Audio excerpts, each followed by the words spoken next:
Hello friends, मैं अंकित शर्मा और आज हम जुड़ चुके हैं अपने ऑफिशियल यूट्यूब चैनल पर। आज हम एक और नए टॉपिक और नई सोच पर बात करने वाले हैं। आज का हमारा टॉपिक काफ़ी गर्म होने वाला है और जिसने भी मेरी पहले वाली वीडियो नहीं देखी, डिस्क्रिप्शन में सारे लिंक पड़े, जाओ और अभी के अभी देखो सारे के सारे, और चैनल को लाइक करें, सब्सक्राइब करें। तो आज हम बात करने वाले हैं भगवान कृष्ण को लेकर। इससे पहले हमने भगवान राम को लेकर बात करी थी कि भगवान राम के देह त्याग के बाद क्या हुआ। आज हम बात करने वाले भगवान कृष्ण के देह त्याग के बाद क्या हुआ। तो भगवान कृष्ण जो होते हैं, जब महाभारत का पूरा युद्ध समाप्त हो जाता है, एकदम से बढ़िया सबकी वाट लग जाती है, उसके बाद में भगवान कृष्ण द्वारिका में अच्छे से सुशासन करते हैं। और उनके जो बेटे होते हैं, कुछ बेटे काफी धूर्त टाइप के होते हैं। धूर्त का मतलब काफी शैतान होते हैं। अब राजा महाराजों के बेटे कैसे होंगे या फिर आजकल के पॉलिटिशियंस के बेटे कैसे हैं, आप देख ही सकते हैं। तो वो भी काफी धूर्त होते हैं। तो क्या करते हैं, ऋषि का अपमान कर देते हैं। तो ऋषि उनको श्राप दे देते हैं कि आपका पूरे वंश का नाश हो जाएगा, मतलब जो जो प्रमुख है उनका सबका नाश हो जाएगा।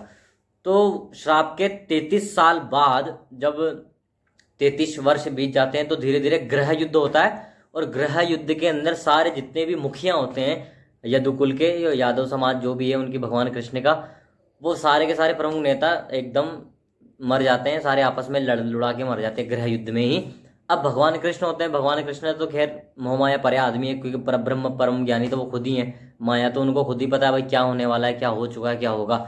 तो वो लास्ट में एक कदम की डाल के नीचे बैठे होते हैं और अपने पैर के ऊपर एक और पैर चढ़ाकर बैठे होते हैं। और भगवान के चरणों में क्या है कि 6-7 प्रकार के सिंबल्स होते हैं। तो उनमें से एक पद्म होता है। तो दूर से एक बहेलिया होता है, जरा नाम का, उसका नाम होता है जरा। वो दूर से ही हिरण समझ के भगवान कृष्ण के तीर मार देता है, जो आके सीधा भगवान के पद्म जो चिन्ह होता है वहां पर लगता है। और फिर उसको पता लगता है कि ये तो सम्राट हमारे राजा हैं कृष्ण। वहां जाके माफी वगैरह मांगता है, लेकिन भगवान कृष्ण कहते हैं कि इसमें कोई तुम्हारा दोष नहीं है, ये तो मेरे ही कर्मों का दंड है। क्योंकि आपको याद होगा, राम अवतार में जब भगवान राम थे, उन्होंने बाली जो है सुग्रीव का जो भाई था, उसको चुपके से मारा था। उसके पीछे भी काफी बड़ा रीजन है, वो भगवान ने चुपके क्यों मारा, इसका भी कभी वीडियो लाऊंगा अगर आप लोग कमेंट करेंगे तो मैंने जब उसको मारा था, तो आज मेरे को उसी कर्मों का मुझे फल भोगना ही पड़ेगा। चाहे भगवान हो चाहे मनुष्य हो, सबको अपने कर्मों का फल भोगना पड़ता है। तो ऐसा कहते हैं और परम धाम को चले जाते हैं। अब जैसा कि आपको पता है कि हिंदू धर्म है, सनातन धर्म है, तो सबका देहावसान के बाद उनका अंतिम संस्कार होता है। उनको चिता पर लगाया जाता है और उनको इस स्थूल जो शरीर है उसको पंचतत्व में मिला दिया जाता है। तो भगवान कृष्ण को अर्जुन और कृष्ण भगवान के बड़े भैया बलराम जी ने चिता पर लगाया। तब से मतलब कलयुग प्रारंभ होने ही वाला था। भगवान कृष्ण के जाने के बाद कलयुग प्रारंभ हो जाता है।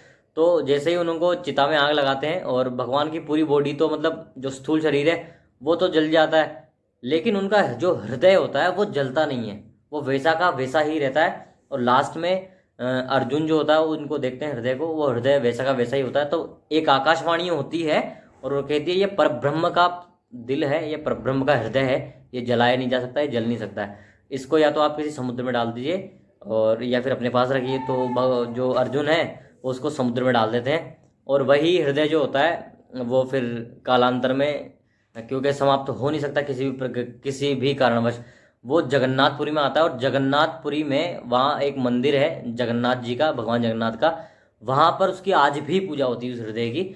लेकिन बस फर्क इतना है कि भगवान का जो हृदय है वो किसी को देखने को नहीं मिलता। वो एक लकड़ी की प्रतिमा है वहाँ पर बलराम जी हैं, कृष्ण और सुभद्रा जी का जगन्नाथपुरी में जो मंदिर है, तो वहाँ लकड़ी की मूर्तियां बनाई जाती है और 12 साल में एक बार उसको चेंज किया जाता है। तो आपको मैं बता दूं, जगन्नाथपुरी में जो मूर्तियां हैं जिसके अंदर उस हृदय को रखा जाता है, वो 12 साल में एक बार चेंज होते हैं, और वो नीम की लकड़ी से बनाया जाता है।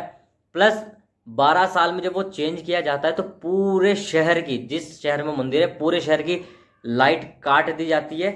और उसके बाद जो पुजारी जी होते हैं वहां पे, वो उसको चेंज करते हैं, लेकिन पुजारी जी को भी देखने की अनुमति नहीं होती। उस समय मंदिर के चारों तरफ काफी घनघोर अंधेरा कर देते हैं और पुजारी जी की आंख पे पट्टी बांध देते हैं, क्योंकि ऐसा कहते हैं कि भगवान का हृदय को देखा नहीं जा सकता, या फिर जो देखेगा उसकी मृत्यु हो जाती है, क्योंकि वो है ही ऐसी चीज, काफी देदीप्यमान, या फिर कह लीजिए कि काफी अपार शक्ति है। तो ऐसा होता है। और आपको जगन्नाथपुरी के बारे में थोड़ा सा बता दूं कि जगन्नाथपुरी का जो मंदिर है काफी भव्य है, और वहाँ का काफी ऐसी चीजें हैं कि हमें आज तक समझ में नहीं आ रही है। वहाँ जो हवा चलती है उसके विपरीत वहाँ का झंडा उड़ता है, और वहाँ जो प्रसाद मिलता है भक्तों को, तो 6-7 हांडी एक के ऊपर एक चढ़ाई जाती है चूल्हे के ऊपर। तो सबसे आश्चर्य की बात यह है कि जो सबसे ऊपर वाली हांडी होती है उसका जो प्रसाद है वो पहले पकता है, फिर उसके नीचे वाली, फिर उसके नीचे वाली, सबसे लास्ट में जो सबसे नीचे वाली हांडी होती है उसका अन्न सबसे लास्ट में पकता है। तो हृदय में जो भगवान है वहां पर उनकी पूजा आज भी की जाती है।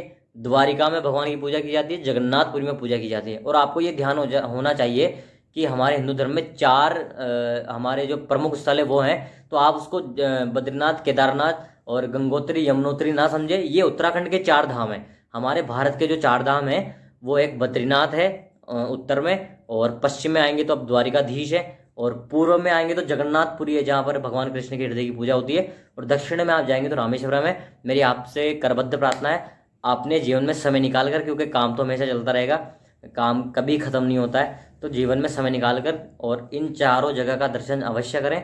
और आज के लिए इतना ही रखूंगा। आपको अगर इस विषय पर कोई डाउट है तो आप कमेंट बॉक्स में कमेंट करें। आज के लिए इतना ही रखते हैं। जय हिंद, जय भारत दोस्तों।